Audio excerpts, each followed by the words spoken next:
through that opening.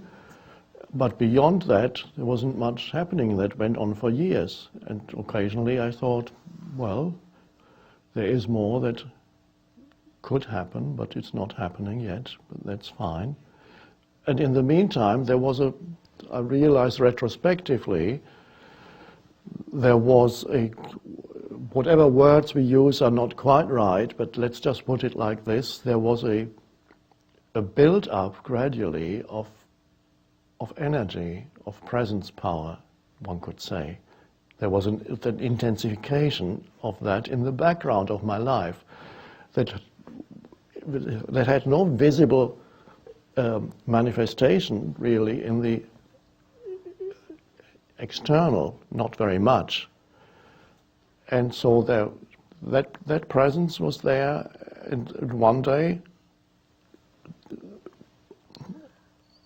in fact, it came to me to say, please, I can do more, I said to myself, accelerate please, accelerate, acceleration. I was talking to myself because you're always just talking to yourself. And then a little bit later it happened, and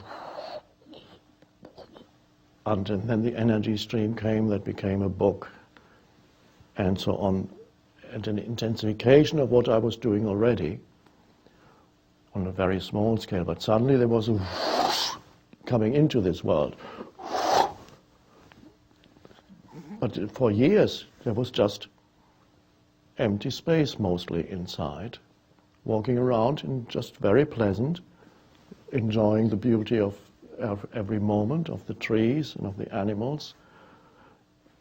And something was there in the background, and then finally it came into this world. And perhaps it may well be that after a while the energy stream that goes out may subside again, and I just go back into just the space. In some way I do that continuously, because after a talk, you go back into...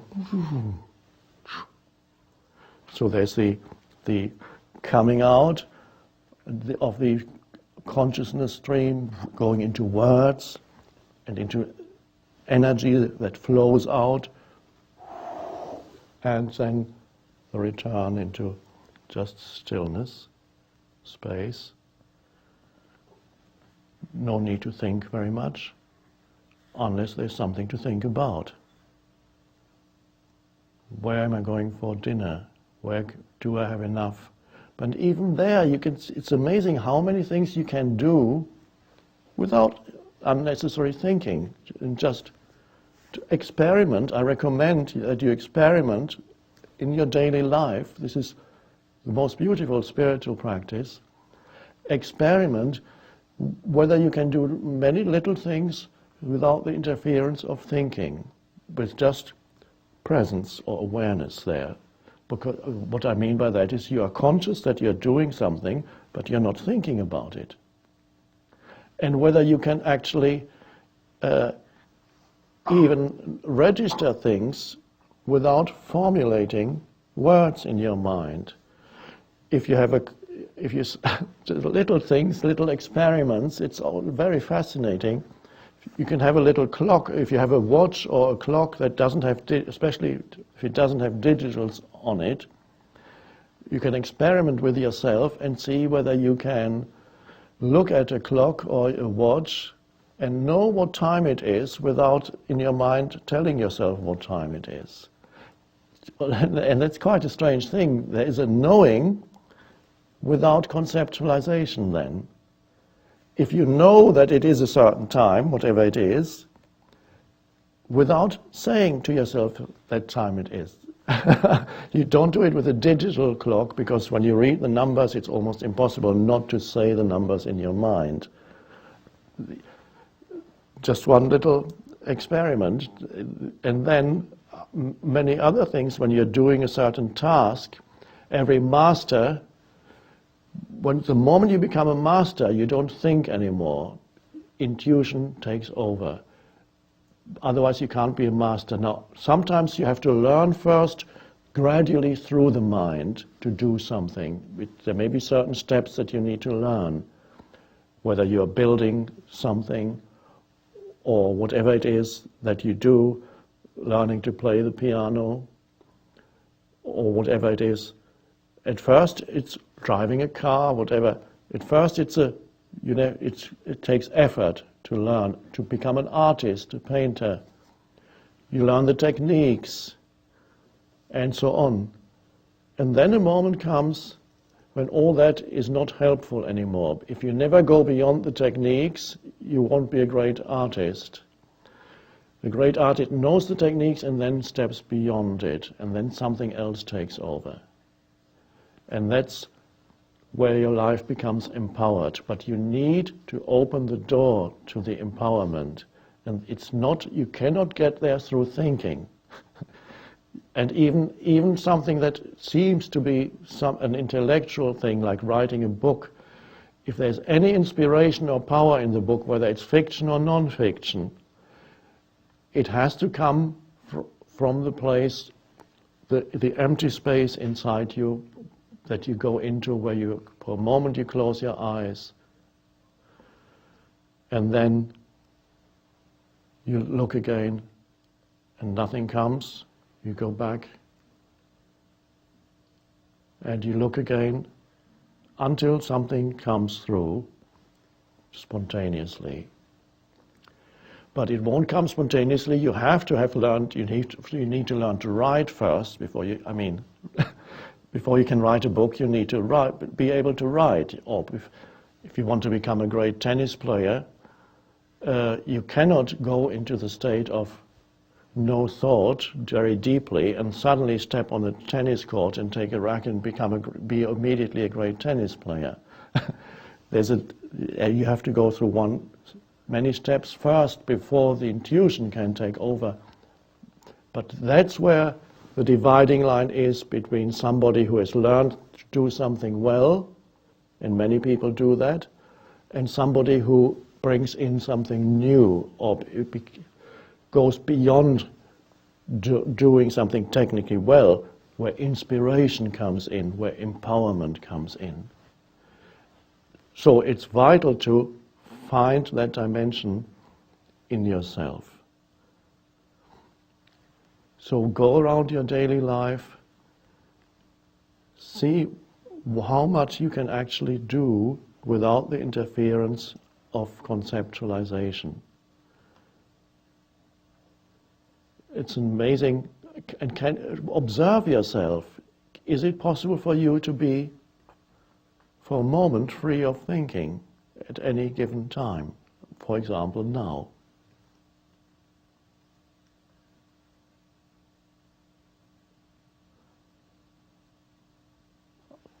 No thought. Just presence. You haven't disappeared. But what is there to add to this moment by thinking about something? Nothing. Why do you don't need to add anything. And what is there then when you're not thinking? What's there left of you, what you had called you? There is definitely something there. No past, let's say, because to have a past you need to think about your past. To have a future you need to think about your future. Now, if you're not thinking about your past and your future, you don't have a past and a future. There's only nowness. There's only this moment.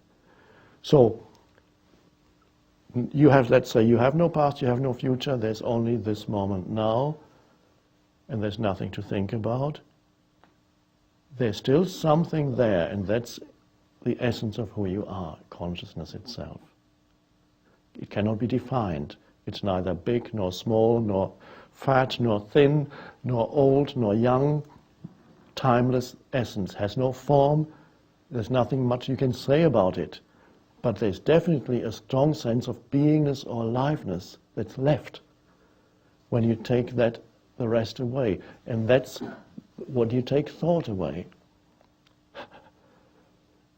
You haven't disappeared. In fact, thought wasn't at all who you are. You thought so, but it wasn't. If you take thought away, you can actually, you touch the essence.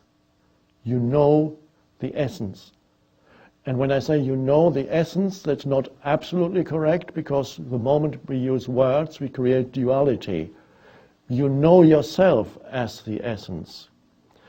You don't know it like a subject and object knowing. I know this. In this world, that's through thought. There's always the knowing subject and that which is known. But here, the knower and the known are one. You know yourself to be consciousness. It's not separate. There isn't a me that says, I am consciousness. There's consciousness.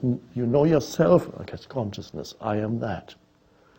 No separation, no division anymore. And it's, when I put it into words, it sounds almost complicated because we cannot really verbalize because it's too simple. It's not a differentiated state. Everything out here is differentiated. This is undifferentiated state of pure intelligence or pure consciousness. That's always there to be easy to just touch it in you. It's always underneath the mental noise in everyone. It's there for you, waiting for you, almost one could say. It's waiting, and it wants to come through you. Just open, and it comes through. It doesn't matter if you are a saint or a sinner. You open, there's a space between two thoughts, and it comes through. What you did in the past is irrelevant. Whether you accumulated many spiritual credits by spending 20 years in a monastery, or whether you're stuck in a prison and the opening happens, Spirit doesn't ask, well, are you qualified for me to come through? It will come through wherever there is an opening. So your personal past doesn't have that much to do with it. The only thing is it got you here to this moment where you realize the possibility of living in a different state of consciousness. Your past got you here. Well, that's good enough. Whether your past was a successful past or a failure past, whether you built up great things already in your life, or whether you messed your life up completely, becomes irrelevant.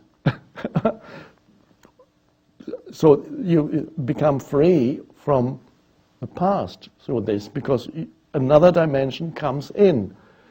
This is why it has happened to some people who were criminals, and at some point suddenly all that subsided, and a space opened up inside them, and the old unhappy the unhappy self suddenly wasn't operating.